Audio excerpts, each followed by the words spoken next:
Alors ça peut être attrayant pour certains et puis ça peut en repousser d'autres, c'est que quand tu as un 5 unités, tu te dis que tu peux tout faire tout seul. Quand tu as un 16, c'est assez gros pour justifier payer, comme tu as dit, un concierge pour en fait déléguer une partie du travail. Donc oui, toi tu vas toujours devoir en faire une partie. Mais c'est pas toi qui vas aller balayer dans le couloir. Et t'as pas envie d'aller balayer dans le couloir. Il faut que tu t'organises, il faut que tu te rappelles que c'est de l'investissement pour toi, mais c'est une entreprise. Et toi, en tant que chef d'entreprise, il faut que tu construises une équipe qui va faire le travail. C'est pas toi qui vas aller faire le travail. Tu vas t'assurer que le travail est fait. Tu vas t'assurer que la personne qui a fait le travail a été payée. Tu vas t'assurer que la personne fait le travail dans la direction où tu as envie que ton entreprise aille. Donc tu deviens un chef d'entreprise plutôt que de devenir en fait un travailleur.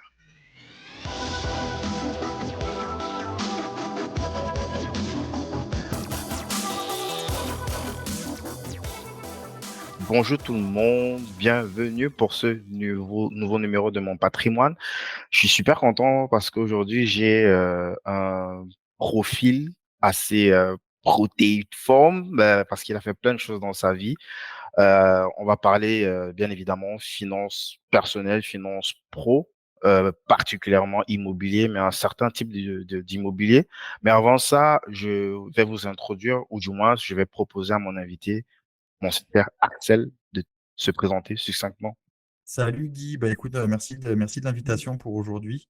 Bah écoute, comme tu l'as dit, moi je suis basé à Montréal, au Québec, et je fais de l'investissement immobilier. Et maintenant, j'aide aussi certains euh, professionnels qui sont très actifs et qui n'ont pas forcément le temps ou la connaissance à investir en immobilier, et créer de la valeur et se faire un patrimoine. Super. Ben, Axel, ça fait, je crois, que ça doit faire peut-être 3 ou 4 ans qu'on se connaît, enfin que j'ai fait ta connaissance pour la première fois. À l'époque, ce sur quoi tu communiquais, il n'y avait pas que ça, mais c'était plus de la recherche. Comment faire de la recherche parce que à l'époque et même toujours aujourd'hui, c'est l'un des principaux points sur lesquels plusieurs personnes se butent en immobilier en Amérique du Nord, au Canada principalement. Et tu avais un terme qui ressortait à chaque fois qui était ben, comment est-ce que l'on peut sourcer des deals hors marché. C'est ça qui revenait à chaque fois dans ton vocabulaire, deal hors marché, deal hors marché. Et puis, j'ai toujours voulu qu'on en parle, qu'on en discute en détail. Il y a plein de choses qui ont évolué dans ton parcours et j'aimerais qu'avant qu'on arrive dessus, peut-être qu'on revienne un petit peu sur ton profil que j'ai introduit en début d'émission. Donc, c'est quoi ton parcours? T'es à la base, tu as toujours été investisseur. Comment est-ce que tu es tombé dans la sauce? D'où est-ce que tu viens déjà? Parce que ton accent là, ça sonne pas très québécois. Non, c'est pas très québécois. Moi, j'ai grandi aux Antilles. Je suis né en Guadeloupe. Après ça, parce qu'il n'y avait pas d'hôpital. Après ça, j'ai grandi sur l'île de Saint-Barthélemy. Je suis venu au Québec. J'ai atterri au Québec pour finir mes études et pour finir le lycée. Et je suis resté ici. Après ça, donc j'ai commencé. Je suis allé à l'université ici. J'étais à l'université Concordia à Montréal. J'ai étudié en économie et commerce. À l'époque, j'étais persuadé que je voulais être banquier. Et je me suis vite aperçu que ce serait peut-être lucratif, mais que ça allait être vraiment ennuyant. Et donc, Ah en ouais. fait, je suis pas allé en banking après des études d'économie et j'ai commencé à travailler pour une entreprise en logistique, en gestion de chaîne d'approvisionnement et commencé à travailler sur un terminal de containers parce que ça me passionnait beaucoup plus parce que c'était beaucoup plus tangible. Alors, ça payait un petit peu moins que l'industrie, en finance, c'est sûr, mais c'était beaucoup plus intéressant. Ok. Et j'ai travaillé là-bas pendant à peu près 2 ans. Je m'étais toujours dit que je retournerais un jour faire une maîtrise. Donc, chose que j'ai fait. Puis, au lieu d'aller en économie, là, je suis allé en gestion de chaîne d'approvisionnement. Euh, ça a été un très bon apprentissage. Et puis, après ça, en revenant, ça, j'étais parti en Europe pour étudier, parce que j'ai aussi la nationalité française. Et, euh, et donc, en fait, T'étais où je en suis France? français. Moi, je suis né à la Guadeloupe, c'est la France. Après ça, je suis venu au Canada, j'ai eu ma citoyenneté en 2012-2013, quelque chose comme ça. Et ça m'a permis en fait de retourner en France pour aller faire une maîtrise. Et en Europe plutôt, j'étais aux Pays-Bas. Ils ont une forte euh, expertise en gestion de chaîne d'approvisionnement. C'est un tout petit pays, mais qui s'est très bien développé. Et bref, c'était là-bas ou en Allemagne. Puis je me suis dit que je m'amuserais peut-être un peu plus aussi aux Pays-Bas. C'est plus fun. Ouais, un peu plus fun. Ouais. Et en revenant, j'ai commencé à travailler en planification dans une industrie assez un peu boring, mais hyper intéressante. C'est l'industrie des pâtes et papiers.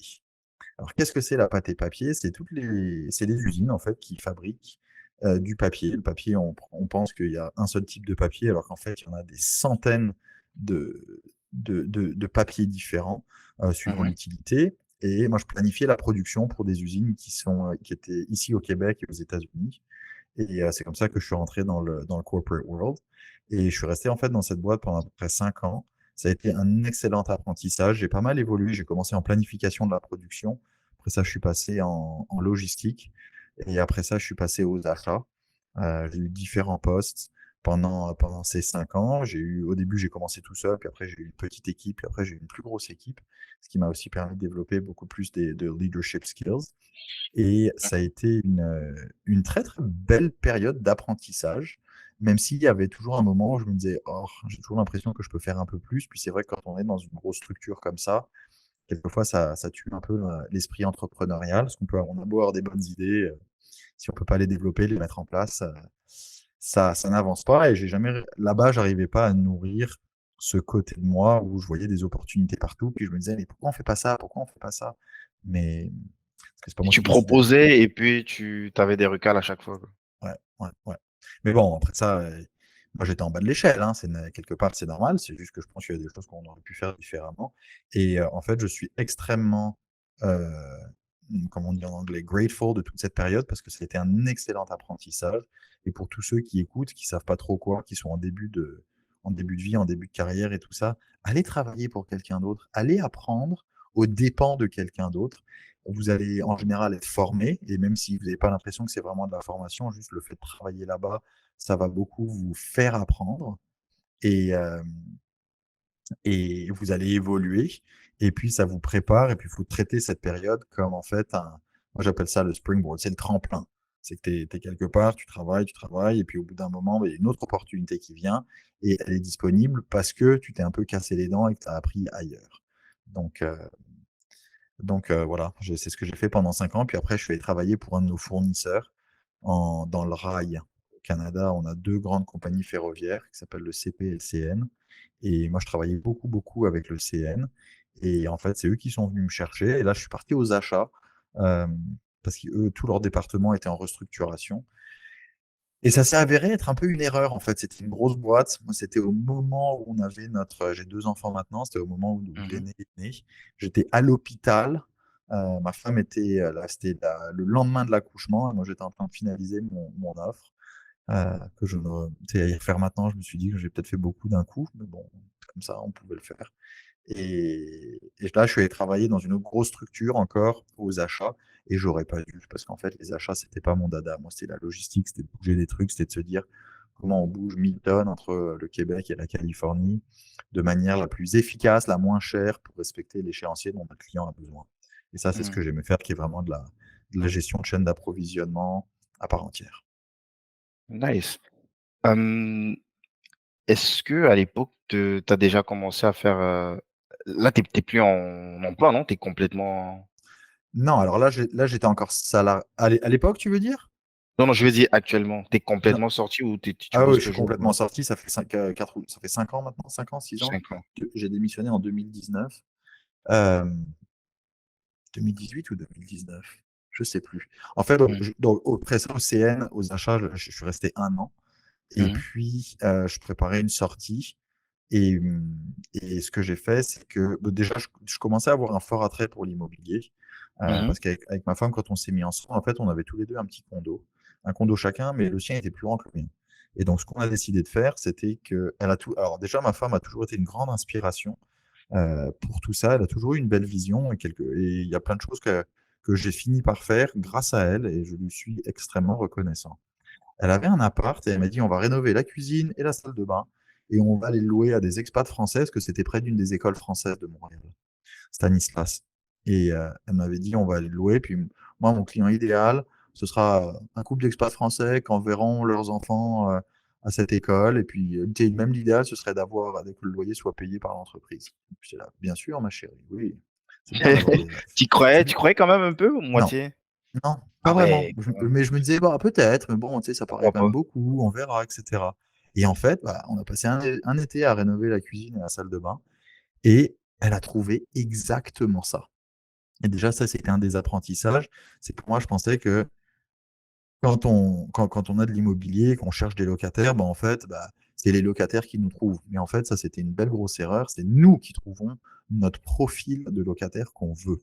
Quand on veut un type, on peut le trouver, c'est juste qu'il faut marketer de cette manière pour que lui s'identifie et lui vienne. Et finalement, on a eu un couple de Français qui était là, envoyé par une boîte pour 2 ans, qui pouvait étendre à 1 an de plus, donc pour un total de 3 ans, avec une fille qui allait à l'école française et que le loyer était payé par un corporate check tous les mois par l'entreprise. Et alors là, moi, ça, C'est je suis incroyable. resté bouche bée.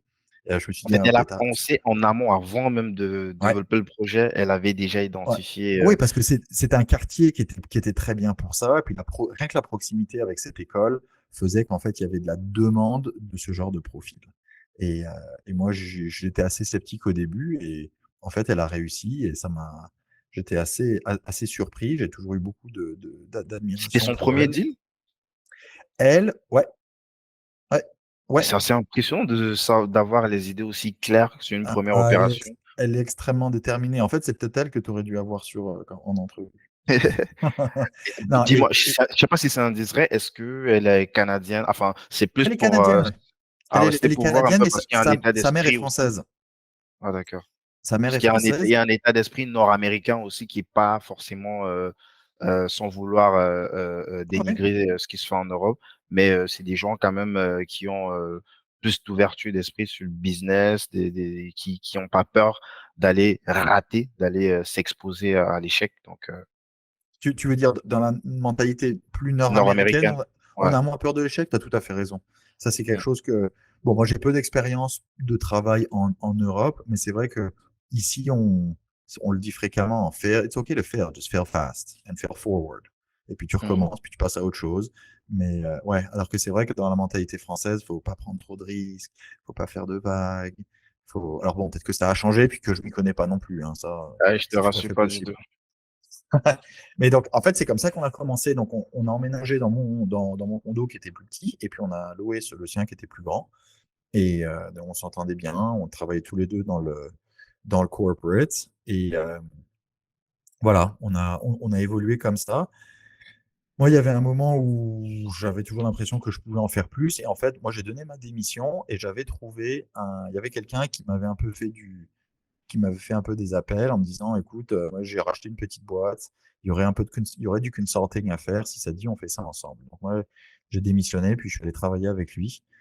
C'était une Là, grosse c'est quoi comme coupure. statut? Freelance ou tu devais être, Ouais, moi je partenaire? faisais exact. Non, non, moi je faisais c'était du freelance, je facturais. Et c'était une petite boîte qui distribuait de l'eau d'érable, qui était un nouveau produit. Alors tout le monde connaît l'eau de coco. Bah, l'eau d'érable, c'est encore mieux. Parce qu'en fait, c'est beaucoup mieux d'un point de vue pour le nutritif. Mmh. C'est entièrement naturel. Puis en fait, l'érable, c'est un des meilleurs sucres qu'on ait trouvé sur la planète. Mmh. Et alors, on connaît tous le sirop d'érable, hein. Merci à tous ceux qui écoutent. Vous adorez le sirop d'érable. Mais pour faire du sirop d'érable, en fait, on prend de l'eau et on la fait bouillir. Et en général, c'est à peu près un ratio de 1 à 10. Donc, pour faire 1 litre de sirop d'érable, il faut 10 litres de sève. Et bref, je travaillais avec lui, on développait beaucoup au marché européen. Mais comment ça se fait que tu rentres dans des trucs comme ça? Parce que, Ben alors, moi, je suis de rentré prime parce que abord, ça lui, paraît, hyper il, passionnant a- quand même, il sans avait vouloir, besoin d'aide avec sa logistique. ah Parce d'accord. qu'il avait besoin d'aide avec la logistique. Et puis, du coup, je me suis mis aussi à la vente parce qu'on était deux, puis il fallait bien. Et là où je suis rentré, c'est que lui, il avait commandé 6 camions. Je crois qu'il y avait, je ne me souviens plus des volumes. En gros, il y avait 6 camions citernes. Il avait trouvé une usine de co-packing et pour faire 300 000 bouteilles en Tetra Pak. Et après, ben, donc après, tout est sur des palettes. Il faut envoyer ça en entrepôt. Puis après, il faut vendre ça à des clients européens. Donc c'est lui qui avait fait le packaging, parce que quand tu produis pour l'Europe, ben, tu as une bouteille, mais il faut qu'elle aille dans tous les pays européens. Donc on l'a mis en 5 langues derrière. Bref, longue histoire. Je suis resté là-bas à peu près 6 mois. Ça s'est plutôt bien passé. C'est juste que, en fait, il y a quelque chose d'autre qui s'est présenté derrière. Un autre petit contrat de consulting avec un ami qui est rentré dans une boîte pour un site internet, pour faire de la vente en ligne. Et puis là, donc là, je suis rentré avec lui, on a fait 6 mois ensemble et beaucoup appris. Et puis, en fait, depuis longtemps, moi, j'ai toujours eu eu un attrait pour l'immobilier parce que je voyais ça comme un super véhicule d'investissement et un véhicule d'investissement qui est en fait simple. Mais simple ne veut pas dire facile. C'est juste que c'est en fait assez simple quand on y pense. Tu sais, l'immobilier, c'est une boîte. Tu prépares une belle boîte et puis les gens te payent pour être dans la boîte. Et puis, une fois que la boîte génère, bah, ça te paye ton emprunt. La boîte apprécie en valeur. Et puis, une fois qu'elle a apprécié, bah, tu peux utiliser cette boîte-là pour acheter d'autres boîtes. Et donc, faire grandir ton portfolio, ton carton. Bref, c'est une image, hein. Mmh. Et, et on a commencé comme ça. Et en fait, moi, j'ai écouté beaucoup de podcasts des États-Unis sur l'investissement immobilier. Et ça s'appelait Bigger Pockets. Sinon que ça peut intéresser, c'est parmi les plus gros podcasts sur Est-ce l'immobilier qu'il aux y a une US. similarité avec, ce qui Il y a se fait au beaucoup de Canada? simi il y a beaucoup de similarités avec ce qui se fait au Canada, mais il y a quand même beaucoup de différences. Et donc, c'est là où, en fait, moi, ça m'a permis aussi de dissocier le côté technique de comment tu fais une transaction, quelles sont les différentes étapes, comment tu structures les financements.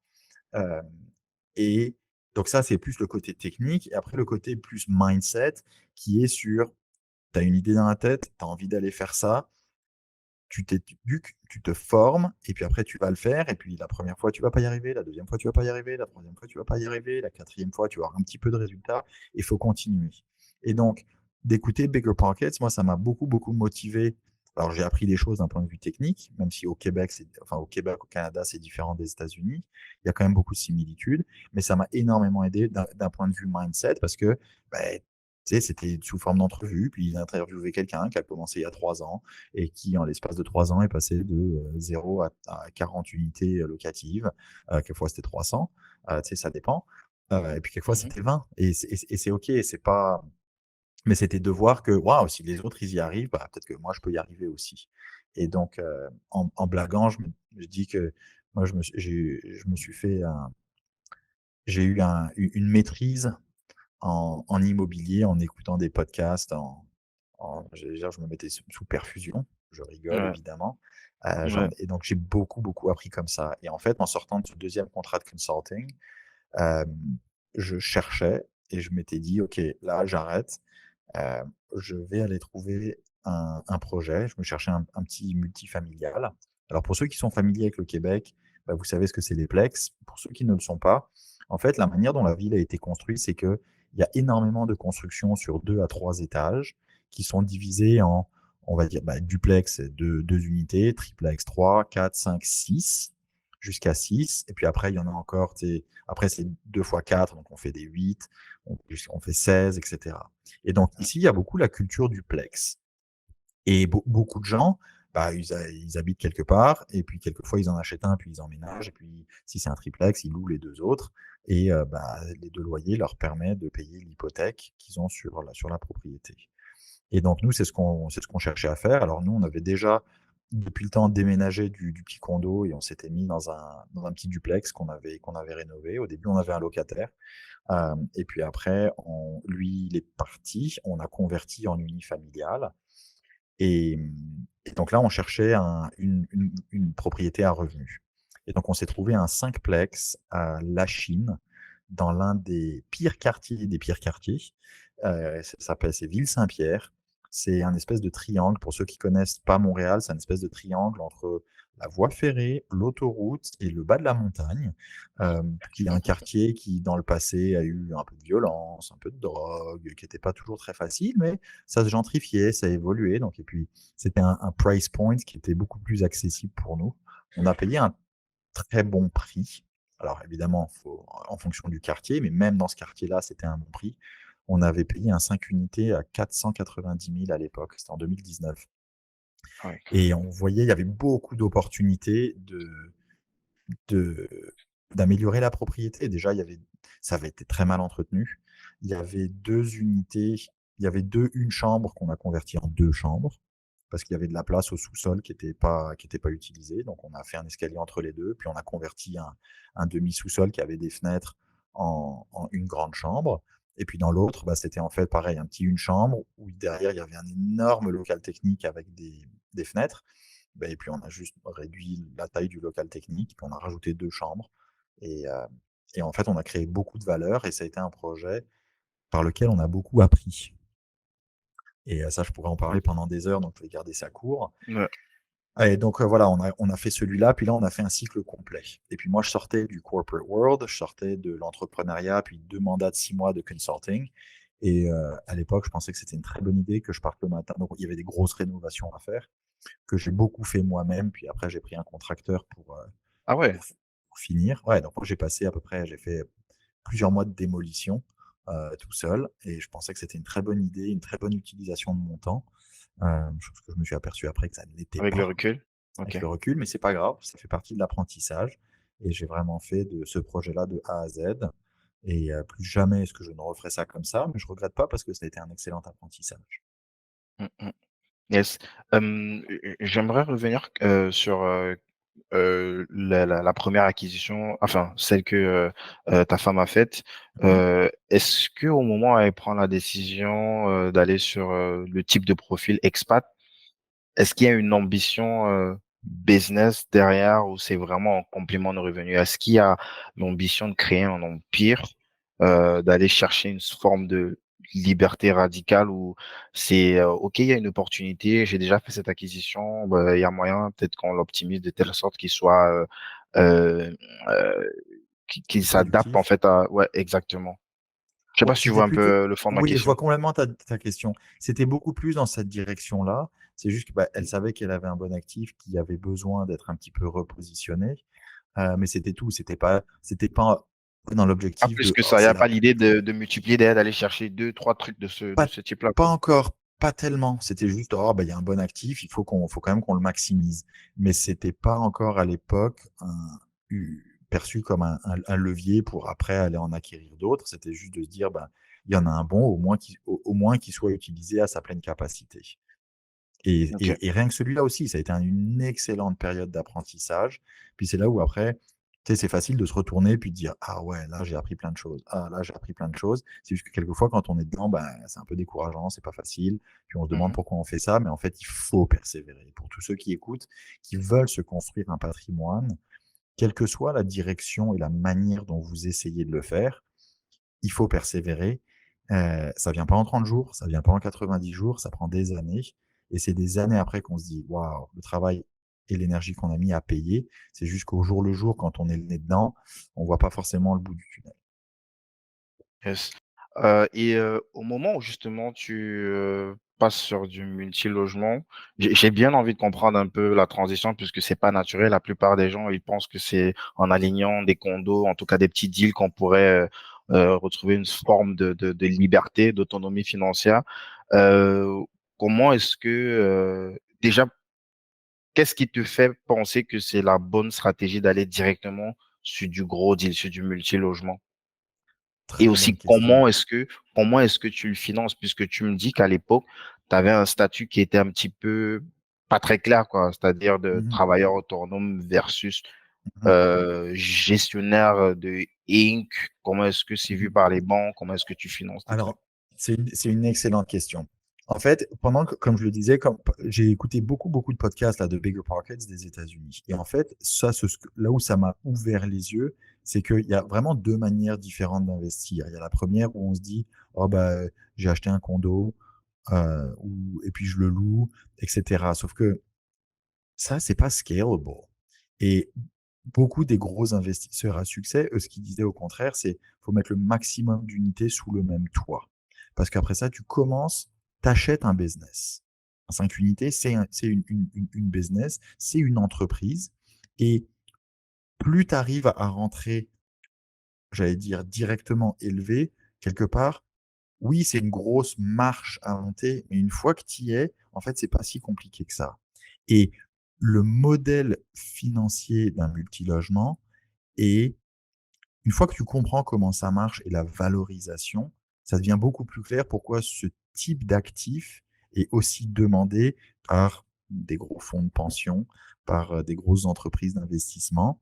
Parce que en fait, c'est assez clair. Une fois de plus, tu as une boîte qui génère un revenu, tu retires tes dépenses, tu arrives alors en anglais, net operating income, revenu d'opération, et après, tu prends ça contre un facteur et tu as une valorisation. C'est très simple. Et donc, à chaque fois que tu arrives à augmenter ton revenu, la valeur de ton entreprise, de ton bâtiment, augmente. Et donc, c'est là où je m'étais dit, ben, si on veut être Peut-être sérieux pour que par les gens rapport. comprennent, il faut que tu expliques pourquoi tu parles d'entreprise. Parce que généralement, si tu vas du multilogement, tu vas forcément avoir une incorporation qui va posséder le bâtiment que tu vas Ouais, mais c'est même exploiter. pas ça mais c'est même pas ça que je veux dire alors. OK? Parce que ça dépend de la. Ok, très bonne question. Ça, c'est par rapport à la structure du ownership, du propriétaire, je sais plus comment on dit en français. De l'entité Euh, qui possède voilà, de l'entité qui possède. Par contre, ce que je veux dire, c'est que quand tu achètes, là, dans ce cas-là, nous, c'était un 5 logements, tu as une entité qui génère un revenu, tu as des dépenses et tu as alors c'est bon pas encore un profit, un revenu d'opération. Après, donc, tu collectes tes loyers. Ok. Après ça, tu as toutes tes dépenses. Assurance, les taxes foncières, taxes scolaires, ta maintenance, la gestion, un fonds pour prévoir pour le futur, ici le déneigement, etc. Après ça, il te reste un certain montant. Là, il faut que tu payes ta dette parce que ton bâtiment, tu ne l'as pas acheté cash. Tu as contracté une dette. Donc, tu payes ta dette tous les mois et puis après, il te reste un petit peu d'argent et ça, c'est ton free cash flow. Ça, c'est ton profit à toi. Alors, dépendamment de ta structure, tu le partages entre différentes personnes de différentes manières, ça dépend de la structure. Donc, une entreprise, un bien immobilier, que ce soit un condo, que ce soit un duplex, un 5 unités ou un 16 unités, c'est exactement comme une entreprise. Après ça, au niveau de la structure de l'actif, oui, cet actif peut être détenu par une entreprise, donc on peut aller incorporer une compagnie et mettre cet actif dedans, ou ça peut être deux personnes en nom propre. Nous, on a commencé en nom propre au début. On se disait d'avoir une entreprise, c'est pas forcément nécessaire. Les profits qu'on génère vont être juste rajoutés à notre revenu annuel quand on fait nos impôts. De toute façon, on va être taxé. Et de toute façon, l'État, ça s'arrange toujours ici au Québec pour que tu détiennes dans une entreprise ou que tu détiennes en nom propre, à la fin, ça revient à, à- à quelques points de pourcentage exactement la même chose. Ils veulent surtout pas donner un avantage. Donc, de toute façon, à la fin, il te reste la même chose. Ouais. Donc, nous, La on même a commencé comme ça. chose avec quelques points de détails Avec, près si tu alors, sors de l'argent de la boîte, par exemple. voilà. Voilà. Et donc, si tu as juste un duplex, ça fait pas une grosse différence. Si tu commences à avoir plus d'entreprises et que tu as beaucoup plus de dépenses, là, évidemment, ça fait du sens puisque à la fin, tu es taxé sur ton, ton, ton gain après dépenses. Alors que si tu l'as en nom personnel, tu es taxé avant les dépenses. Donc, c'est vrai que ça, c'est une énorme différence. Mais puis ça, on peut y revenir plus tard. Il y a beaucoup de gens qui se disent, ah, dès le début, il faut incorporer. Tu n'es pas forcé d'incorporer. Il y a des gens qui ont un assez gros parc, qui l'ont en nom Mhm. personnel. Bon, voilà. Après, ça dépend des ambitions et de la Puis tu peux manière le dont on rouler plus veut. tard si tu veux incorporer Voilà, dans tu peux toujours rouler les les biens actifs. dans une entreprise, des actifs. En général, c'est bien de le faire au moment de refinancement, etc. Voilà, donc pour répondre à ta question, nous, on a choisi d'aller dans le multi parce qu'on voyait vraiment ça comme un véhicule d'investissement qui est une petite entreprise que tu peux financer et que tu peux leverage pour le futur et grandir. Voilà. Et justement, sur la partie financement, c'est pas, tu vas peut-être donner plus de détails dessus. Ton statut personnel, du coup, il compte plus, quoi. Enfin, il compte, mais pas forcément. Ça va être plus ton CV et ta capacité à mener à bien le projet que tu exposes dès le départ qui va te permettre d'éventuellement financer Mhm. le deal, quoi. Exactement. Alors, pour ceux qui écoutent et qui sont moins familiers avec le paysage financier au Québec, en fait, de 1 à 5 unités, en général, c'est financé au personnel. Alors, quand on dit au personnel, c'est que pour le remboursement, pour la capacité d'emprunt, la banque regarde la capacité de l'individu à ramener de l'argent frais. Donc, il regarde son revenu d'emploi, son revenu d'investissement, etc. Quand on passe au-dessus de 5 unités sous le même toit, on passe dans des financements commerciaux. Et quand on dit un financement commercial, c'est même si c'est 5 ou on va dire dans ce cas-là 6 unités résidentielles, on considère que c'est un prêt commercial parce que c'est plus du personnel. Là, vraiment, c'est une petite entreprise. Tu viens Et pitcher un pourquoi projet, quoi. voilà, voilà. Et un projet comme ça, quand on passe en commercial, il est financé beaucoup moins sur la capacité personnelle de l'individu, mais sur la capacité de générer du revenu de l'entité, donc du bâtiment. Donc la banque, elle regarde, elle dit, OK, tu achètes un 6 logements qui génère 80, on va prendre des chiffres simples, 100 000 annuels. Donc à partir du moment où tu as 100 000 annuels, que tu as 30% de dépenses, il te reste à peu près 70 000. Nous, sur le 70 000, on considère qu'il faut que tu gardes quand même allez, un 5 ou 7 000 pour les imprévus. Mais après, toi, il te reste en gros un 65 000 pour aller rembourser ta dette. Et donc, ils prennent ce montant-là, et c'est en fonction de ça qu'ils déterminent la capacité d'emprunt du projet, du bâtiment. Quelle, quelle taille de dette est-ce que naturellement le revenu généré par les loyers peut soutenir comme dette? C'est aussi simple que ça. Alors après, bon, il y a plein de variables, il y a plein de manières de regarder ça. Et évidemment, la banque regarde quand même qui est l'emprunteur. Qui est l'emprunteur? Est-ce qu'il a déjà fait ça dans le passé? Est-ce qu'il a déjà un portfolio d'actifs? Etc. Mais pour garder ça simple, c'est à peu près la manière dont c'est regardé. Donc, c'est vrai que quand on a des revenus élevés, ben, de toute façon, on se qualifie toujours. Pour quelqu'un qui a des revenus, on va dire, moyens, quelquefois, c'est plus facile de passer directement dans du commercial à partir du moment où le deal qu'ils proposent, la propriété ou le bien qu'ils essayent d'acheter, a des chiffres bons, donc génère du revenu.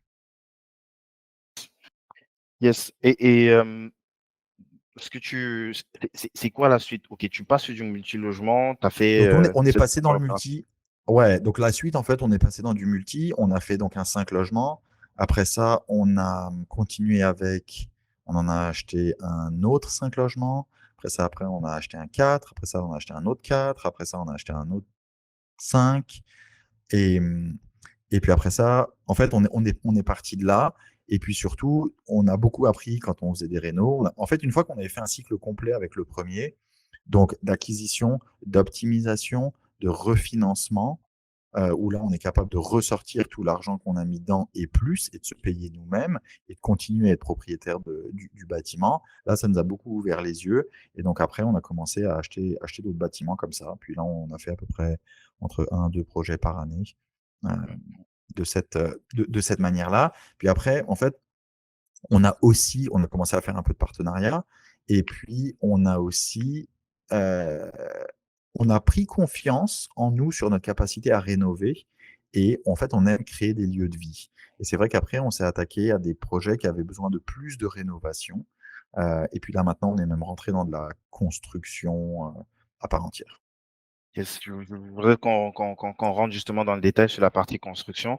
Mais avant, est-ce qu'on peut revenir? Tu as parlé de partenariat. Mhm. Que tu peux détailler un petit peu? C'est quoi? C'est toi qui rentres dans les deals ou alors c'est des personnes que tu intègres dans tes propres deals? Mhm. Euh, Comment est-ce que tu as, Alors, très bonne question. En fait, nous, on avait un petit peu de capital, mais il y a un moment, bah, on n'en a plus.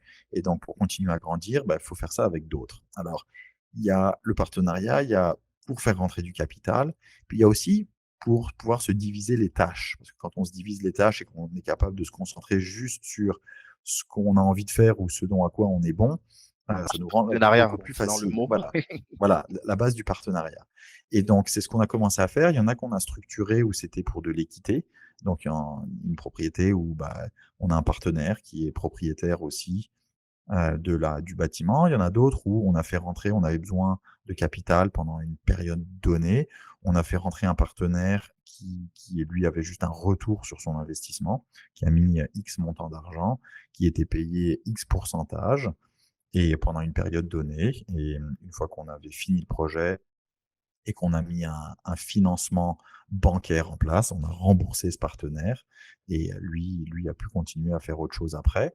Et Donc là, puis il est après plus ça, propriétaire privé, c'est ça? bah Il là, est pas copropriétaire avec vous? non, il n'était pas propriétaire, c'était l'équivalent d'un prêt privé, absolument. OK, C'est juste que ça OK. nous a coûté un peu moins cher qu'un prêt privé. Mais Mmh. On et est de l'ordre de quoi? Peut-être sans rentrer dans le détail, on est sur à peu près, bah, en combien de ce moment, pourcentage? prêt privé, dépendamment du type d'actif, tu es à peu près entre 12 et 15% annuel. Ouais, Et bonne carte de crédit, heu, ouais. comme une carte de crédit. Alors, et puis je sais que pour quelquefois des Européens qui écoutent ça, ils se disent: «Mais c'est pas vrai, c'est pas légal, c'est pas possible, c'est usurier» et cetera. Alors ici, premièrement, ça l'est pas du tout.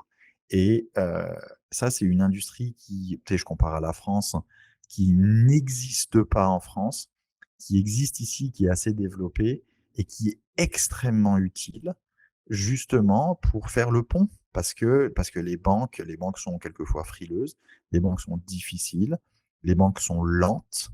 Ouais. Et quelquefois, on voit un deal où on se dit: «OK, mais j'ai besoin de 500 000 pendant 6 mois. Je sais que je vais Mmh. pouvoir racheter la propriété à temps. Je vais faire tant ça comme travaux et je vais pouvoir en sortir en 6 mois avec une nouvelle valorisation».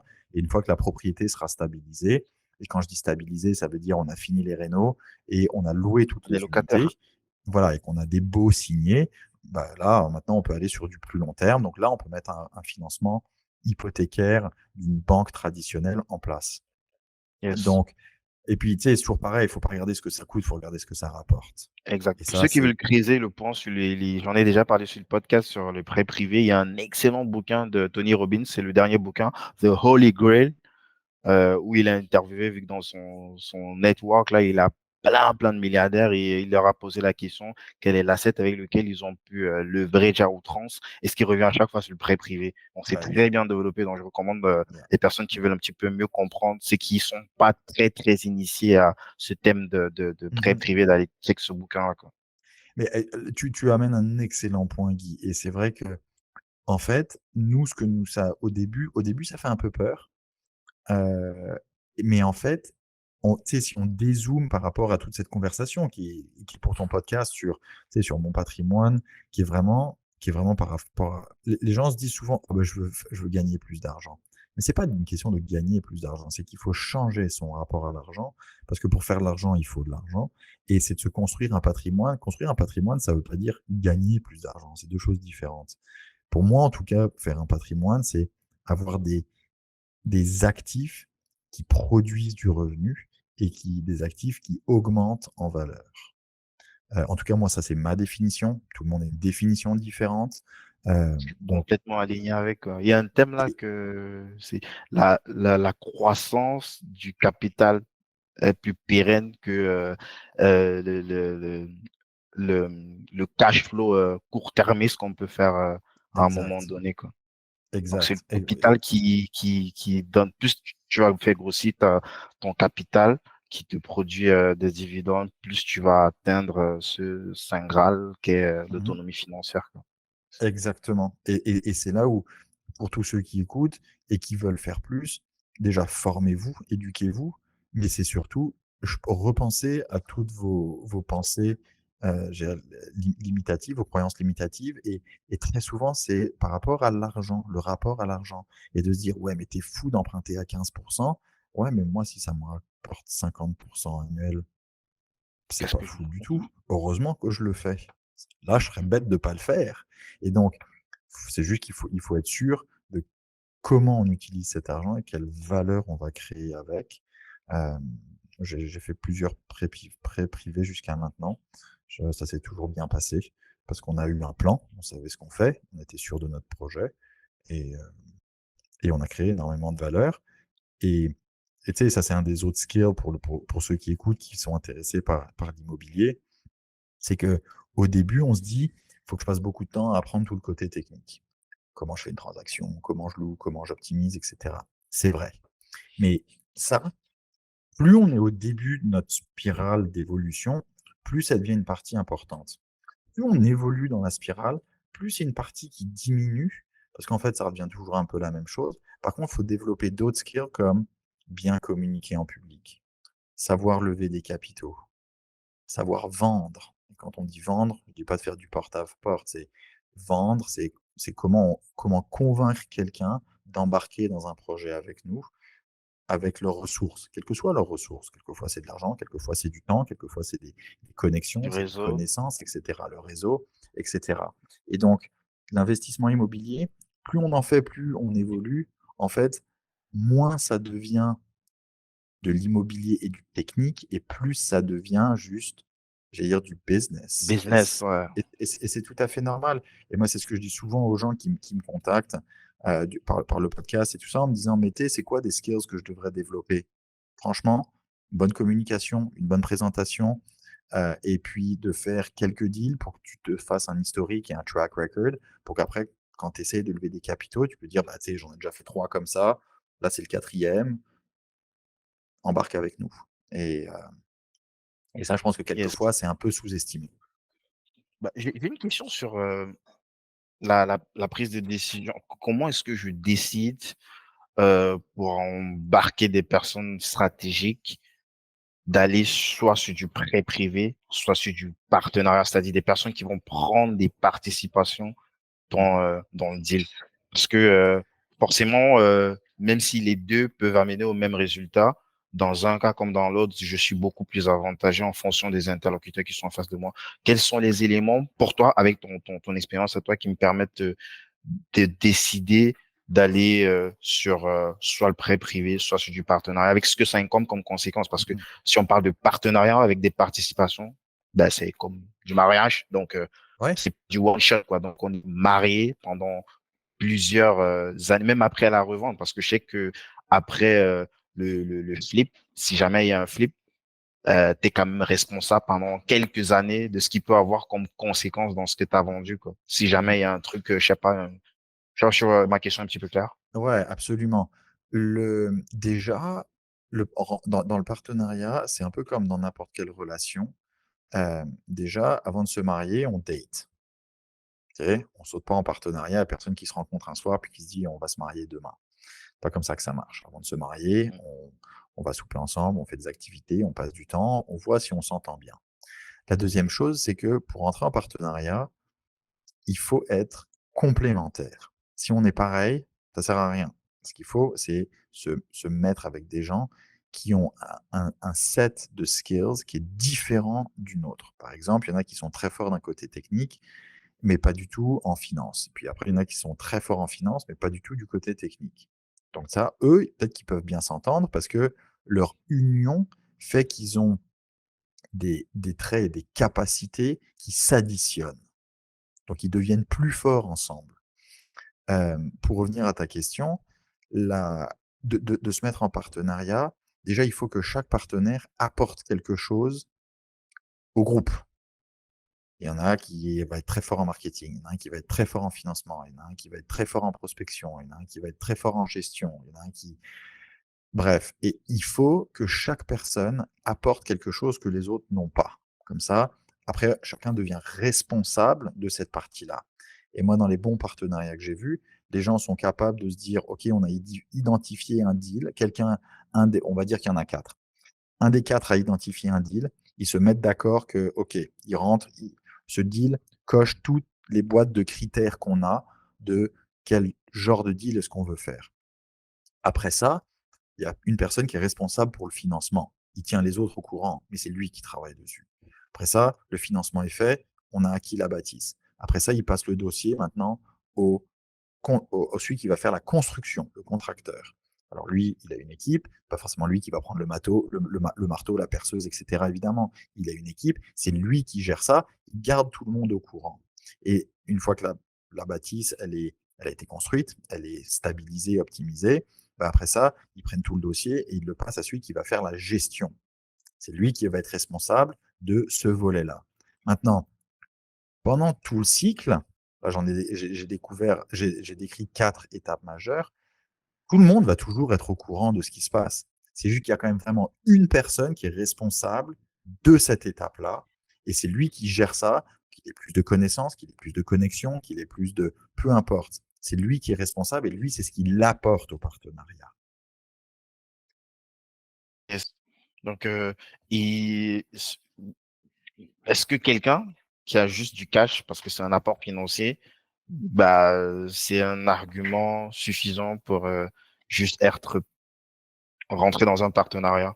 J'ai beaucoup de cash, j'ai pas forcément les skills en immobilier, mais je peux mettre beaucoup de cash qui te permet aussi forcément Ça de peut? beaucoup leverager, Mhm. ou alors il y aurait, il faudrait en tant que celui qui apporte le deal, plutôt le convaincre d'être juste prêteur privé, quoi.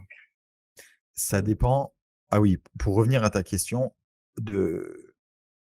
ça dépend du degré de risque avec lequel chaque participant est confortable. Il y en a qui se disent, moi, si c'est juste pour mettre de l'argent, il faut que j'en fasse partie, il faut que je sois propriétaire. Ok, en fonction de ton profil d'investisseur et ton degré et ta tolérance de risque, ça, c'est ta préférence. Il y en a qui, au contraire, diraient, non, non, non, non, moi, je suis prêt à prêter X montant d'argent. Par contre, je veux pas être propriétaire et je vais mettre, moi, une hypothèque légale sur le bâtiment que si jamais tu ne me payes pas, je saisis la bâtisse. Ça dépend du degré de risque et de la participation. Il y en a qui ont de l'argent et qui disent, regarde, moi j'ai de l'argent, sauf que j'ai pas le temps de m'en occuper. C'est pas vrai que les week-ends j'ai envie de faire ça. Donc, comment est-ce qu'on peut le structurer pour que mon argent travaille, mon argent aide tout le monde, mais moi j'ai une responsabilité très limitée dans, j'allais dire, dans le succès, dans l'évolution de cette entreprise. Ça dépend de la tolérance et du degré de risque de chacun. Mm, mm. Yes. So, je voudrais qu'on passe, avant de passer sur la construction, il faut qu'on boucle un petit peu sur les deals hors marché. On en parlait tantôt, qui Mhm. était ton credo. Ah oui. C'est toujours actuel? Ouais, et en fait, c'est pas vraiment que. Déjà, notre premier deal, là, le fameux simplex que j'ai décrit, celui-là, on va le trouver sur le marché. On l'a acheté avec un courtier. C'est juste qu'après, on a commencé à en trouver d'autres. En fait, ça a commencé avec un dans notre quartier à Verdun, où qu'on a trouvé complètement par hasard. euh, et c'est ma femme qui l'a trouvé, qui l'a identifié. Un bâtiment, en fait, ça, c'est un petit trick pour tous ceux qui écoutent, c'est que nous, quand Comment il on voit, s'appelle? Il faut qu'on elle s'appelle Rosalie on Anne. dédicace. Salut à toi, Rosalia, Rose. un amour. J'ai beaucoup de On te chance que ce dédie soit. cet épisode. Ouais, je lui dédie cet épisode, c'est grâce à elle. En fait, on a. Ça, c'est un petit trick. Quand vous voyez un bâtiment qui a un avis légal sur la porte, allez lire ce que c'est. On apprend plein de choses. Et nous, c'est ce qui s'est passé. Il y avait un avis légal d'éviction du bâtiment pour insalubrité. C'était un petit duplex dans Verdun qui payait pas de mine, qu'on voyait qui manquait d'amour. Et en fait, donc on s'est dit, oulala, là là, ça, on va contacter le propriétaire. Et c'était une dame un petit peu âgée qui était prête à s'en séparer. Et donc c'est ce qu'on a fait. Et c'est juste qu'on a trouvé ça plus simple. En fait, ça a été plus simple d'un point de vue négociation, mais la transaction a pris plus de temps. Euh, et on a commencé à devenir assez bon à prospecter, à comment trouver les propriétaires et comment en gros, leur faire une offre et à bien les écouter pour comprendre qu'est-ce qui fait qu'ils seraient vendeurs, de quoi ils ont besoin et comment est-ce qu'on peut rendre ça le plus facile possible pour eux. Parce qu'en fait, les gens ont envie de faire des transactions faciles et quelquefois sont prêts à accepter un prix plus bas pour que la transaction soit facile. Je sais que ça va peut-être à l'inverse de ce Ouais, que la charge certaines. mentale, quoi. Voilà, Est-ce que, surtout dans des deals peut-être de succession et tout, ou de exactement. séparation, ils veulent ne plus rien avoir avec l'autre Ils personne. veulent Donc, vite, rapide, ils veulent juste passer à autre chose, ils veulent juste la certitude qu'on va vraiment le faire. Ils veulent pas que dans ouais. 2 mois après, on dise ah finalement ça Quitte marche à pas. perdre quelques centaines, quitte à Ouais, perdre un petit peu d'argent, quoi. Ouais. exactement. Et donc en fait, on en a fait quoi? On en a fait 2 ou 3 comme ça. Et en fait, on s'est aperçu que bah, c'est tout à fait faisable parce que ce qu'il faut réaliser, c'est que le marché, on va dire sur 100, c'est 100% le marché. Tout ce qui est transigé tous les jours en biens immobiliers. En tout cas, ça, je vais vous décrire une espèce de règle de base, en tout cas au Québec. Il faut imaginer qu'il y a 3 tiers et que le premier tiers, c'est les propriétés qui sont listées avec les courtiers. Ça, c'est ce qu'on appelle le marché. Ça, c'est ici quand on va sur Centris ou sur realtor.ca, c'est ce qu'on voit qui est listé. C'est un tiers. Le deuxième tiers, c'est ce qui est avec des courtiers, mais qui n'est pas Mhm. affiché sur le marché. C'est ce qu'on appelle des pocket listings, c'est-à-dire qu'il y a un vendeur qui vient vers eux et dit «Ouais, j'ai telle propriété, j'ai envie de la vendre», mais tu sais, juste envoie ça dans ton réseau, tu es pas forcément obligé de l'afficher. OK. Le troisième tiers, c'est en fait de propriétaire à propriétaire. Donc ça, c'est des propriétés qui se vendent directement de l'un à l'autre sans être affichées sur le marché, sans être passées par un courtier. Donc, quand on parle à des courtiers, en fait, on a une visibilité sur à peu près 2 tiers du marché. Quand on parle directement à des propriétaires, on a une visibilité sur un autre 2 tiers, le tiers qui est décalé. Et donc, nous, on s'est toujours aperçu que, OK, mais des deals, il y en a plein, mais c'est pas juste ce qui est affiché sur le marché, listé en ligne sur Centris. Il faut aussi regarder ce qu'il y a ailleurs en parlant directement aux propriétaires. Parce que ce qu'il faut se dire, c'est que quand un propriétaire vend, on règle un problème pour lui. Ils veulent s'en débarrasser pour X raisons. Et comment est-ce qu'on arrive à structurer le mieux possible pour que ce soit le plus facile possible, pour même pas qu'ils pensent aller avec quelqu'un d'autre, parce que nous, on est à leur écoute et on entend leurs préoccupations et on s'assure de structurer une transaction qui soit le plus facile possible pour eux, parce que du coup, en général, on arrive à l'avoir avec des termes tout à fait acceptable pour nous, en général reflété dans le prix. Voilà, donc c'est pour ça C'est, qu'on nous, on c'est, a c'est- commencé avec le hors marché parce qu'on aime bien ça et parce qu'en en fait, we also like the chase. On aime la chasse. et c'est là où justement tu peux créer de vrais multiples avant même de faire la transaction, quoi. Ouais, juste Super. avant la transaction et puis dépendamment de comment on structure tout ça, on peut aussi se dire que dans certains cas, tu sais, c'est pas forcément juste le prix. Dans certains cas, c'est aussi les termes. Il y a d'autres termes. Par exemple, on a fait une transaction dans le passé où on l'a mis sous contrat. Nous, il fallait qu'on travaille avec la ville pour avoir des permis, etc. Donc, on était content en fait que de notarier 6 mois plus tard, parce que pendant cette période-là, bah, on a une procuration du propriétaire, mais c'est pas nous qui payons les taxes, l'assurance, etc. Donc, c'est pas juste quand on dit les termes, c'est pas juste le prix. Il y a d'autres variables qui font que ça peut nous donner un avantage en fonction de la manière dont on l'a structuré. Super.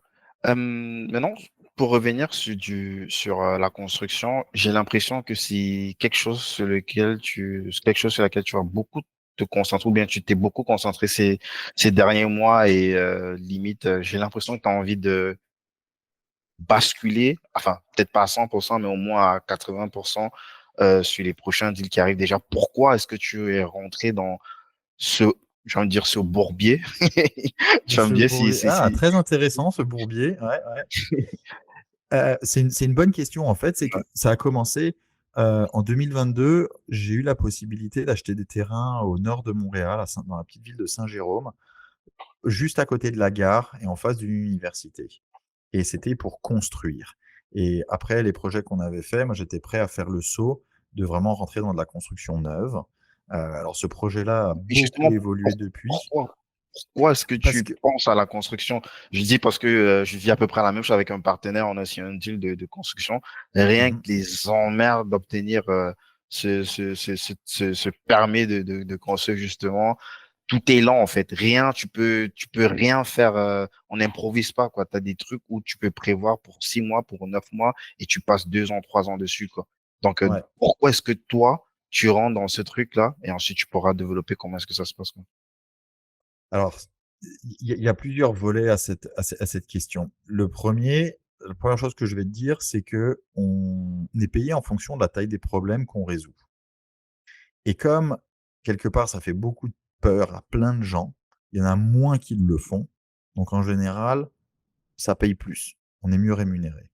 Deuxièmement, la construction neuve, un des avantages, c'est que nous, ça nous donne une classe d'actifs qu'on est content d'avoir pendant les 20 prochaines années, parce que comme on l'a construit, on sait que c'est bien construit.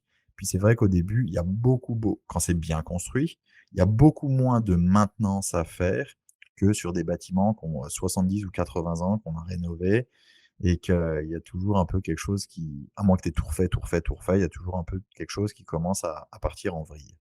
Ça dépend. Nous, nous, c'est une catégorie d'actifs qu'on aime bien, aussi parce que, en général, c'est des loyers qui sont un petit peu plus élevés et ça attire une clientèle un petit peu différente. En général, un peu meilleure, on va le dire comme ça. Donc, et puis surtout, ça, les 3 premiers, c'est quand même très, j'allais dire, factuel. Après ça, l'autre qui est beaucoup moins tangible, c'est que nous, là où on prend du plaisir, c'est qu'on aime créer. On aime jouer et faire les plans avec l'architecte. On aime avoir une vision et créer quelque chose qui correspond à cette vision en fonction du but. On le sait tous, il y a une grosse crise du logement au Canada. On a besoin de construire des centaines de milliers de logements les prochaines années. Et nous, si c'est la contribution qu'on peut faire, eh ben, c'est ce qu'on va faire. Alors maintenant, c'est vrai ça peut être très frustrant de temps en temps, ça prend du temps, c'est quelquefois un peu plus dur, mais on y prend aussi beaucoup de plaisir. Yes, de toute façon, le gouvernement, il n'est pas en capacité de le faire. Non. D'où c'est obligé que ça passe par du privé, par des personnes comme toi, Mhm. des gens qui vont prendre du risque pour donner un lieu de vie aux personnes et en même temps gagner de l'argent, ce qui est tout à fait normal. Donc, Mhm. yes. Et comment est-ce que là, pour ce projet-là, ça va être ta première fois ou? Alors, on a fait des grosses rénovations sur certains projets. Là, on en a commencé un parce que là, j'ai commencé à parler d'un projet, donc les terrains qu'on a assemblés, c'était à la Mhm, base pour faire un 16 logements. mhm, En même temps, une fois qu'on a réussi, donc on a mis 8 mois pour avoir le permis de construire. Une fois qu'on a eu le permis de construire, la ville nous a dit: «Ah bah, tu sais, on est en train de changer le zonage, tu pourrais avoir plus de densité». Merci de me le dire une fois que j'ai mon permis. Et puis en même temps, ouais, tu vois? Et non, mais ça m'a gardé éveillé la nuit de temps en temps. En même temps, j'avais une voisine qui est venue me voir en me disant: «Bah, tu sais, moi, je serais vendeur, j'ai un grand stationnement, ça pourrait être bien pour ton projet» et cetera. Donc en fait, en combinant les 2, on a réussi à transformer le projet de 16 unités en 43. Ah 43 ouais. unités résidentielles. Et on avait du commercial au rez-de-chaussée, on est passé de quasiment 4 000 à 7 000 pieds carrés. Et puis, on a un grand stationnement souterrain. Ça, ce projet-là, ça fait 2 ans que je travaille dessus. J'ai beaucoup appris. Mhm, En même temps, c'est vrai qu'un beaucoup plus gros projet veut dire des coûts beaucoup plus importants. On a réussi à tout, financer nous-mêmes jusqu'à maintenant, puis il y a un moment où on peut plus. Donc moi, au niveau du timing avec la ville, moi, pour bien revendre le projet, bah, il fallait que j'ai mon approbation, chose que j'ai réussi à avoir. mhm, J'ai aussi, acquis le fameux dernier terrain. Donc là, on a tous les terrains, on a le projet qui est approuvé et moi, je me suis en même temps dit que j'avais beaucoup appris. À un moment, il fallait avancer, donc j'ai mis le projet à vendre.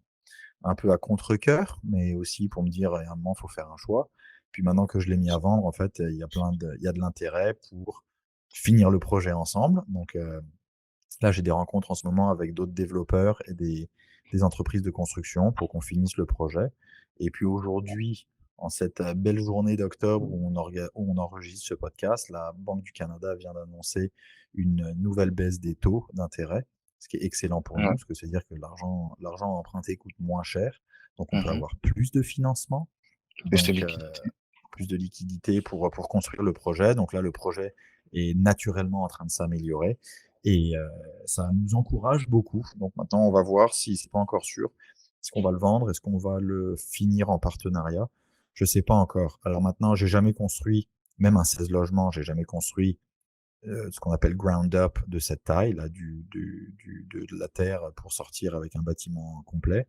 C'est une chose de faire Mhm. des grosses rénovations, c'est une autre chose de construire un bâtiment de From scratch. 6 étages en béton, c'est autre chose.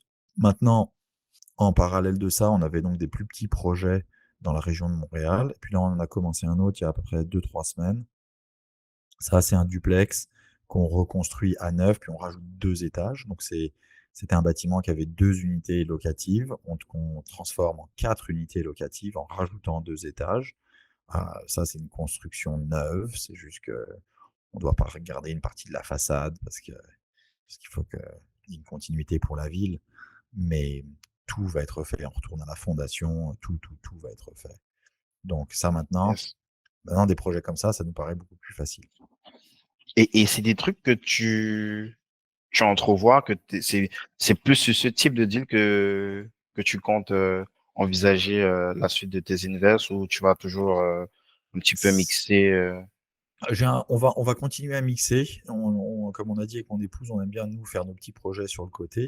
Puis tu sais, maintenant les petits projets, c'est quand même d'assez gros projets. enfin, petit, ça On dépend est de qui Ouais, voilà, l'interprétation de chacun. exactement. Exactement. C'est juste que nous, maintenant, de temps en temps, on traîne avec d'autres gens qui regarderaient même pas un projet qui a moins de 50 unités ou 100 unités. Mhm, Donc, bon, pour nous, c'est gros, mais pour certains, c'est petit. Bref.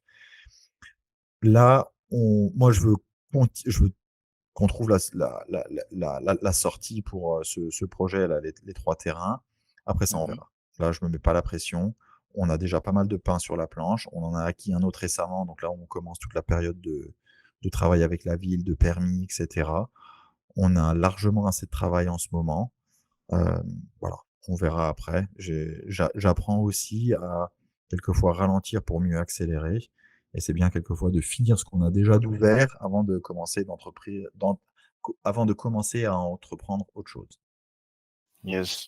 Et s'il faut parler des personnes des profils en tout cas, avec lesquels tu serais intéressé de discuter par ce projet actuellement, ce serait quoi? Des prêteurs privés, des potentiels partenaires, des gens du gouvernement, juste pour peut-être si dans l'audience il y a des gens qui Bien veulent peut-être sûr. creuser le truc avec toi. Ben, ça pourrait être des partenaires, je veux dire des partenaires financiers. C'est vrai que le projet, il y a besoin d'injecter du capital dedans. Après ça, comment on établit et détermine cette relation, ça peut être à voir ensemble, que ce soit du prêt privé ou que ce soit de l'actionnariat direct. Moi, c'est vrai que maintenant, là où j'en suis, j'ai accès à du capital et donc si c'est pour faire rentrer d'autres gens, il f idéalement Peut qu'ils être apportent stratégique. autre chose. Il faut être stratégique, il faut qu'ils puissent apporter autre chose. Ouais, l'idéal maintenant, ce serait un co-développeur ou une entreprise de construction qui est capable de rentrer dans le projet, qui a déjà une équipe en place et avec qui on peut collaborer pour, amener le projet à terme. Super. Pour ça, on te contacte comment? Une adresse mail sur LinkedIn? Sur LinkedIn, ça peut être sur Instagram, ça peut être, mon courriel que je serais content de te donner, qu'on puisse mettre dans les Bien notes. sûr. Tu peux le Heu dire là, on va aussi le mettre en description. OK. Moi, mon courriel, c'est Axel, Axel, à commercial, Real Estate Effect, donc REALESTATE, E2FECT.ca, realestateeffect.ca. Super. On va mettre encore tout ça en description. Mmh. On va aller sur les questions de fin là, mais j'aimerais que tu me dises avant, qu'est-ce que tu recommanderais en premier pour quelqu'un qui est en début de carrière d'investissement IMO? Ou alors, je vais poser ma question autrement. Mmh. Qu'est-ce que tu aurais fait quelques années en arrière avec les Ouais. connaissances actuelles que tu as? OK.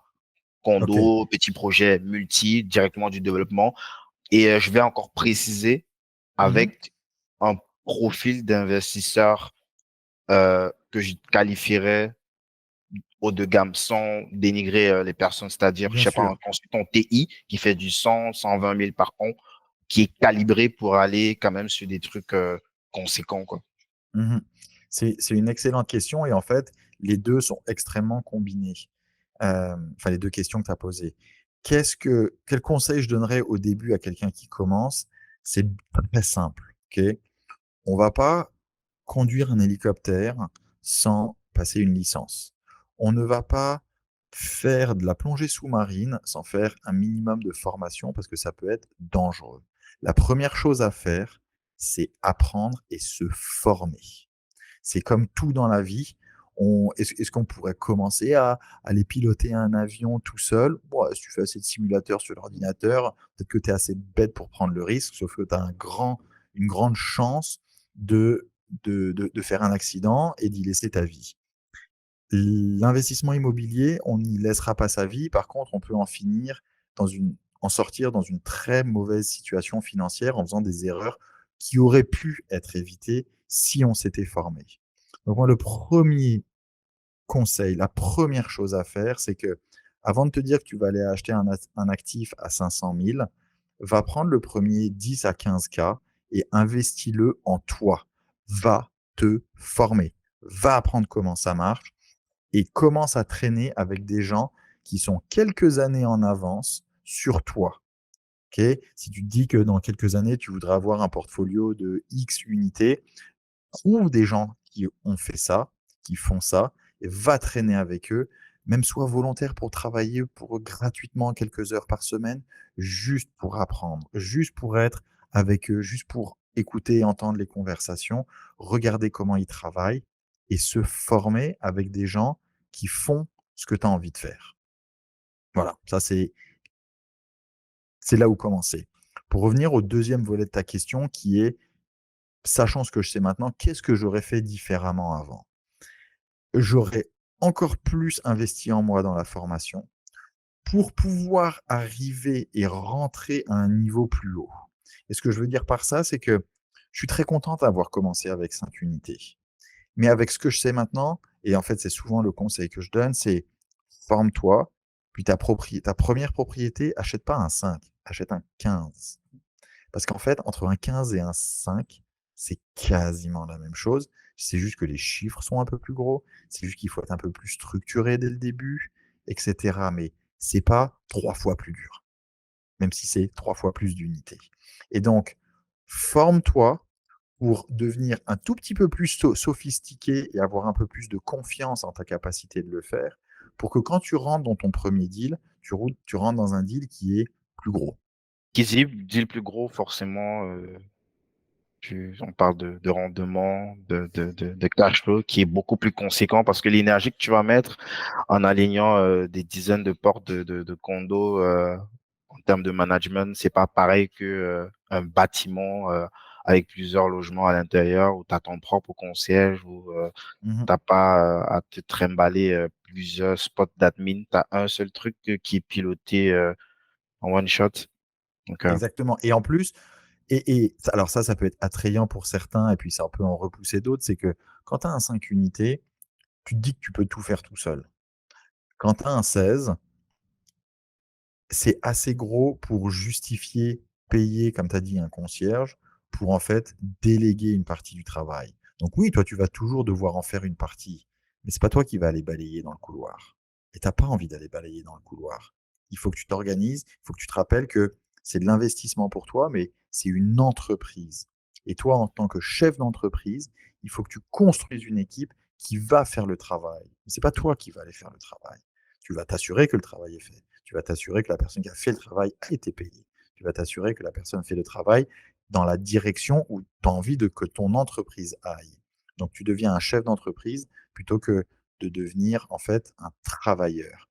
Et c'est là où quelquefois les gens font l'erreur, et je sais que je l'ai fait par le passé aussi, c'est de se dire, de regarder une situation et de se mettre à travailler dedans à fond. Et en fait, je, je, je, je me suis pas, oui, j'ai fait de l'investissement, mais je me suis créé un emploi. Et c'est pas ça qu'on a envie de faire. On n'a pas envie de se créer un emploi. On a envie d'être propriétaire d'une entreprise. C'est 2 choses différentes. yes. Tu as beaucoup, dans ta réponse, évoqué le point de formation, se former et encore se former. Euh, Comment est-ce que justement on se forme? Est-ce qu'on va écouter des tonnes d'heures de podcasts comme toi au State ou Il y qu'est-ce a que toi tu différentes recommandes pour manières. se former aujourd'hui? Écoute, c'est un point intéressant. C'est vrai qu'il y a différentes manières de le faire, mais comme me dit ma partenaire d'affaires, Terry, c'est tu payes avec ton temps ou tu payes avec ton argent.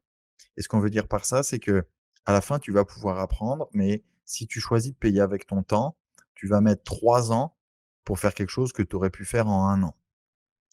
Ou sinon, bah, tu payes avec ton argent et tu achètes une bonne formation qui fait que ça va te permettre de faire en 1 an ce qui t'aurait pris 1 an. Tu vois ce que je veux dire? De toute façon, tu que tu payes en argent ou que tu payes en temps, tu vas devoir payer et comme on dit en anglais là, pay your dues.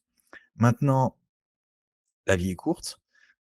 On a des situations, moi j'ai 2 jeunes enfants, je mets énormément de priorité à passer du temps avec eux à la maison parce qu'ils ont des âges de 5 et 7 ans qui sont absolument formidables.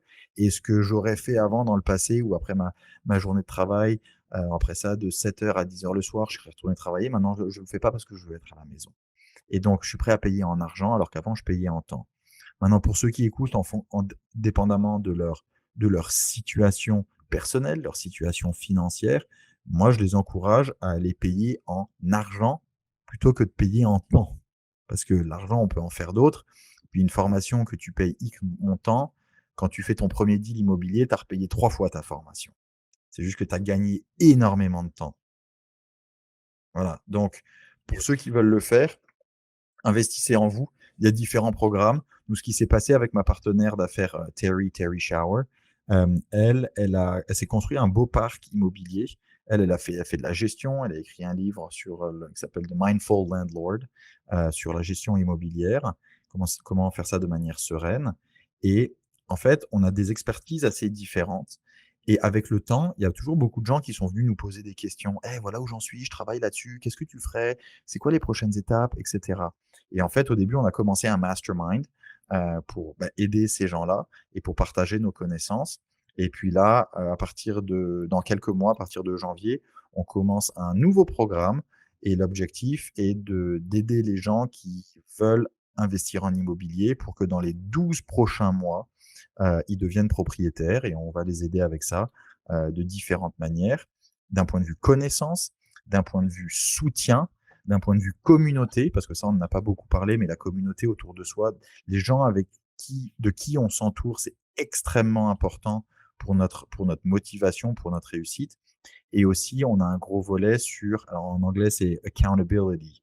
Quand on dit qu'on va faire quelque chose, vraiment de le faire. Parce qu'il y a des gens, ils ont besoin d'être poussés, ils ont une partie de la connaissance, ils ont une partie des ressources, mais ils ont juste besoin qu'on les tienne un peu par la main et que toutes les semaines ou 2 semaines, on leur dise, est-ce que tu as fait ce que tu allais dire? Qu'est-ce qui te manque? Est-ce que tu as fait ce que tu as dit que tu allais faire? Si tu l'as pas fait, pourquoi? Parce que on a quand même tous un peu j'allais dire un ego et une fierté. Puis quand la première fois on dit bah non, je l'ai pas fait, la deuxième fois on a l'air d'un con, puis la troisième fois, en fait, on se met un coup de pied aux fesses nous-mêmes. Parce que dans tout ça, quelquefois, notre pire ennemi, c'est nous. C'est pas les autres, c'est pas la limite de l'argent, c'est pas la ville, c'est pas le manque de possibilités, d'opportunités sur le marché, c'est nous-mêmes parce qu'on n'est pas capable de continuer à faire ce que ça prend d'arriver à notre objectif. Le nombre de personnes qu'on rencontre, et sur ton podcast, parmi tes auditeurs, tu dois en avoir des gens qui disent ah, j'aimerais tellement investir en immobilier, j'aimerais investir en crypto, j'aimerais investir sur le marché boursier, etc. Ben, fais-le. Qu'est-ce qui te manque? Hein, mais je sais pas où commencer. Ben, va te former. Qu'est-ce qui te manque? Ben, je sais pas où le faire. Ok, mais regarde, il y a un moment, s'il faut que je te mette tout sur un plateau d'argent, reste chez toi. Puis ça m'étonne pas qu'au bout de 5 ans, tu encore rien fait. C'est juste, il y a un moment, il faut aussi prendre son courage à deux mains. Il faut aussi prendre sa vie par les cornes et aller le faire. Parce qu'il y a personne qui va le faire pour soi. Voilà, c'est mon dernier coup de gueule. Yes, merci beaucoup pour ce partage, Axel. Et du coup, comment ça se passe? Est-ce que vous avez un lien? Comment est-ce que, pour ceux qui seraient intéressés par ce programme, Mhm. comment est-ce que c'est Equity Builder ou Ouais, alors c'est... on a commencé une entreprise justement pour ça, pour aider les investisseurs à commencer et à scale leur portfolio. Ça s'appelle Equity Builders Club. On va mettre le lien aussi dans les notes. Donc Equity pour de l'équité, Mhm. Builders parce qu'on construit, et puis Club parce qu'on est un groupe un peu fermé et qu'on ne laisse pas rentrer n'importe qui parce qu'on veut travailler avec des gens qui sont sérieux. Notre prochaine cohorte commence en janvier. Et on a très très hâte de commencer et on est déjà assez impressionné par le niveau de commitment de certaines personnes qui rentrent. Et surtout, avec Terry, on est confiant parce qu'en fait, nous, c'est ce qu'on fait pour nous. Et donc, si on y arrive pour nous, on sait qu'on va pouvoir aider les autres parce que on l'a déjà fait dans le passé. Yes. Est-ce qu'il y a une typologie de personnes que vous attendez, enfin, qui ne doit même pas cliquer sur ce lien? Quelles sont les personnes qui En doivent fait, je ne vais pas pas cliquer dire sur ce lien? je vais pas dire qu'il doit pas cliquer. Nous, ce qu'on constate, c'est que les gens qui rentrent, qui arrivent et qui sont vraiment motivés et qui ont le désir, parce que la motivation et le désir, c'est deux choses différentes, c'est en général des gens, on va dire euh, 25, entre 25 et 40 ans, qui sont déjà un peu des professionnels, qui ont déjà un peu d'expérience, alors dépendamment dans cette braquette d'âge où est-ce qu'ils sont, mais qui ont déjà travaillé un petit peu, qui ont déjà du revenu, qui se sont quelquefois un petit peu cassé les dents aussi dans le corporate world et qui Mhm. s'aperçoivent qu'ils n'ont pas envie de faire ça toute leur vie et qui ont envie de commencer ou de continuer, il y en a qui ont déjà un patrimoine, et de se construire un patrimoine pour ne plus juste dépendre d'un revenu d'emploi. Voilà. Et il y en a aussi qui nous disent très clairement, écoute, moi sur les 5 prochaines années, je voudrais faire une transition. Donc, je suis motivé, je veux apprendre, je veux m'entourer de bonnes personnes et avoir le soutien nécessaire autour de moi parce que je veux faire une transition de carrière pour devenir investisseur à plein temps dans les années à venir. Donc, il y en a qui voudraient juste acheter 2, 3 propriétés, puis il y en a qui veulent vraiment faire ça à plein temps et on est capable d'aider ces 2 profils. Super. Vu qu'on est quasiment sur, moi je qualifierais ça plus de mentorat. Forcément, il y a une Oui, limitation de place. Pour janvier, vous prenez à peu près combien de personnes sur cette cohorte-là? à peu près 12 Une personnes. douzaine de personnes. Donc, Ouais. je vous laisse, dès que Et, l'épisode les- sort. et ça Donc, se rem- et ça se remplit vite. Et quand on sera plein, on sera plein. Et puis on verra quand est-ce qu'on commence la prochaine. Donc s'il y en a qui ça peut intéresser, ben, qui me contactent. yes, on va mettre tous les liens en description. Mhm. Avant de terminer, bah, tu es aussi podcasteur. Tu nous parles Exactement. de ton podcast, The Very Real Estate Effect. Exactement. Ben, donc en français, c'est l'effet immobilier. Sauf que nous, sur les plateformes, il est en anglais. Donc c'est The Very Real Estate Effect. Puis là, ça fait un petit bout de temps que je me dis que je vais un peu raccourcir le nom parce que c'est un peu long et compliqué. Et en fait, ce que j'ai fait, c'est que ben, j'avais des bonnes conversations avec d'autres investisseurs immobiliers, des professionnels qui sont des experts dans leur niche. Et c'était pour pouvoir partager ces connaissances et partager ces conversations. Parce que comme je l'ai dit depuis le début, moi, j'ai énormément appris en écoutant des podcasts sur l'immobilier, beaucoup sur les États-Unis, et il n'y avait rien en anglais pour le Canada et au Québec en particulier. Donc j'ai commencé ce podcast, on en est maintenant, je crois, à 213 ou 215 épisodes, et c'est avec grande fierté que semaine après semaine, on aide les autres. Et surtout, c'est pour donner la confiance aux gens que si moi je suis capable de le faire, si mes invités sont capables de le faire, celui qui écoute est capable de le faire. C'est juste qu'il faut qu'il contrôle certains éléments euh, et qu'il passe à l'action. Et super, super. N'hésitez pas, on va mettre les liens en description. Normalement, vous devrez pouvoir écouter le podcast sur Apple, sur Sur Spotify, Apple, également sur sur YouTube. Spotify, sur YouTube, exactement. On est à peu près sur toutes les plateformes de podcast. Et puis, on prend évidemment aussi les entrevues qu'on met sur YouTube. Super. Donc, on va mettre tous les liens en description. Axel, j'ai une toute dernière question pour toi. Ça concerne le Infinite Banking. Je t'ai Oui. entendu dans quelques émissions en parler. Mm, Je voulais un petit peu que tu sais que c'est un sujet qu'on traite beaucoup sur ce podcast. Je voulais un petit peu mhm. que tu me dises l'approche que tu as de cette philosophie-là, ce que ça représente pour toi dans ta stratégie d'invest et puis euh, comment est-ce que ça rentre en fait dans tout ce que tu as expliqué pendant toute cette émission. Écoute, on en avait parlé, c'est un point très intéressant. Alors, moi, sur le côté Infinite Banking, j'en suis encore au début. Donc, je vais pouvoir partager ce que j'ai fait jusqu'à maintenant et la manière dont je vois ça. Euh, comme on en a discuté depuis le début, ben, pour faire de l'investissement immobilier, on a besoin d'argent, on a besoin de ressources. Maintenant, quand on en a, on utilise le sien. Quand on n'en a pas, on utilise celui des autres. Et puis, avec le temps, après, on décide souvent d'utiliser que celui des autres. Sauf que on paye de l'intérêt et ça vient toujours avec des conditions. Alors, la structure, déjà, moi, tu sais, on dit le concept de infinite banking. Moi, quelquefois, c'est un terme qui me fait un petit peu sourire, juste parce que c'est ce que ça permet de faire. Mais d'ouvrir une dividend paying life insurance policy, je veux dire, c'est pas hyper sorcier. C'est même assez Très facile simple. c'est même assez simple. Bah, C'est c'est comme juste l'immobilier, tout le monde peut acheter de l'immobilier, c'est très facile. voilà, Acheter c'est pour juste gagner de l'argent, ça c'est un autre sujet. voilà, c'est juste la manière dont on l'utilise, la manière dont on le structure. Nous, on a ouvert nos polices d'assurance, on a commencé à les capitaliser, on n'a pas encore fait de retrait, et ça va venir dans les prochaines étapes, c'est juste que chaque chose en son temps.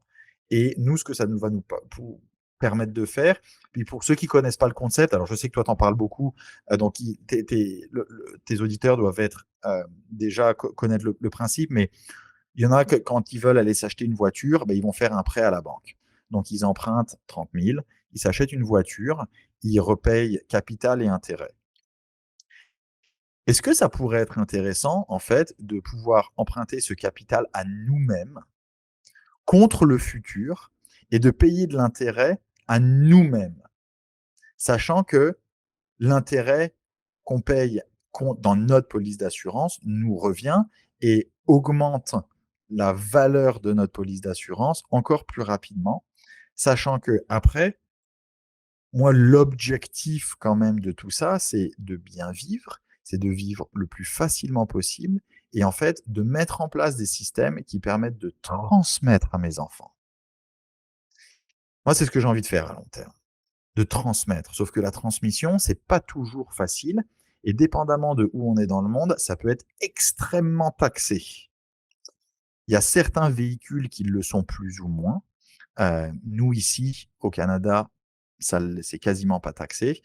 Donc, ça permet de créer un excellent véhicule à capitaliser où pendant le reste de notre vie, on peut s'en servir pour emprunter contre. Et au lieu de repayer la banque, on se repaye nous-mêmes. Et à la fin, on recapture toute cette valeur. Enfin, quand on y pense, c'est quand même un fabuleux véhicule d'investissement. Donc, Comment est-ce que nous, tu as comme découvert ça? moi, j'ai découvert ça, en fait, ça faisait un bout de temps, puis au début, j'y croyais pas vraiment, en fait. Je me suis dit: «Ah, ça, c'est encore de la crosse, qu'est-ce que c'est?» et cetera. Et en fait, quand tu t'éduques et que tu lis et tout ça, et puis que tu parles à d'autres gens qui le font, en fait, c'est là où tu t'aperçois et c'est là où je pense que ton podcast a un gros rôle à jouer, c'est que globalement, quel que soit j'allais dire la population dans laquelle on est, avec laquelle on parle, il y a un grand manque d'éducation financière. On s'est fait mentir quand on était à l'école. On s'est fait dire qu'il fallait bien étudier, qu'il fallait aller après à l'université ou qu'il fallait se former et qu'après, il fallait travailler fort, qu'il fallait être employé pour quelqu'un, et puis qu'après ça, à 60 ans ou 65 ans, on prenait sa retraite, puis qu'après ça, il fallait vivre sur une petite retraite, et puis après ça, on allait mourir et c'était la fin de l'histoire. Et en fait, c'est pas ça la vie. On s'est fait mentir tout ça parce que c'est beaucoup plus nécessaire de former des employés que de former des entrepreneurs et que quand je dis on, c'est qui on? C'est il y a un besoin nécessaire de garder les gens emprisonnés par l'esclavage financier qu'on a créé, heu et on veut surtout pas qu'il y ait trop de gens qui s'en aperçoivent. Donc rien que le fait que vous écoutiez le podcast de Guy, pour moi, vous faites partie des gens qui ont envie de sortir de ce cercle vicieux, ridicule, infernal et non nécessaire et de prendre action pour changer votre vie et pour moi, ça en fait partie. Alors il y a des grands réfractaires qui vont déjà commencer à dire: «Oui, mais il faut avoir plein d'argent pour faire ça». C'est pas vrai. «Oui, mais ça prend du temps». Oui, c'est comme dans la vie, ça prend du temps. Oui, ça, il y a rien qui arrive instantanément, en 90 jours. Mais c'est les graines qu'on plante maintenant, qu'on va récolter dans 5 ans, dans 10 ans, dans 20 ans, où on se dira: «Ah, qu'est-ce que j'ai bien fait? Heureusement que j'ai pas continué à vivre paycheck to paycheck avec ma paye et puis quand j'arrive au 25 du mois, il y a déjà plus rien, j'ai jamais rien mis de côté. Puis si je perds mon emploi, j'ai 2 semaines d'économie». Il y en a malheureusement qui sont dans cette situation, ils peuvent s'en sortir. Ils peuvent s'en sortir, heu, tout le reste après, c'est des croyances limitatives. Super. Merci beaucoup, Axel, pour tout ce partage. Franchement, déjà aussi pour ta transparence, tout ce que tu as partagé. Donc, n'hésitez pas, pour ceux qui sont arrivés jusqu'ici, à liker, commenter. C'est hyper important pour nous. Ça nous permet de remonter dans les rankings. Allez contacter Axel sur LinkedIn, sur son adresse mail, on va mettre en description. Écoutez le podcast The Very Real Estate Effect. On va mettre Effect. le lien également, Effect, pardon. On va mettre le lien également en description. Et pour ceux qui seraient intéressés justement par le nouveau programme de Equity Builder, de mentorat, c'est moi qui le qualifie de mentorat, vous Mmh. pouvez postuler parce que comme vous avez entendu, ce sont eux qui choisissent les personnes avec qui ils veulent justement travailler pour essayer de garder, j'imagine, un certain équilibre dans le réseau, donc des personnes quand même qui sont ultra motivées. On va vous mettre le lien en description pour ceux que ça intéresse. Axel, je te laisse le mot de fin. Bah, écoute Guy, merci beaucoup. C'était un plaisir de partager avec toi et ton audience. Et surtout, ce que tu fais, c'est hyper important parce que ça aide à, j'allais dire, à shape the mind, à créer des esprits. Et beaucoup veulent changer leur vie. Et c'est grâce à des plateformes comme la tienne qu'ils y arrivent. Nice. Merci beaucoup. À tout bientôt. Merci.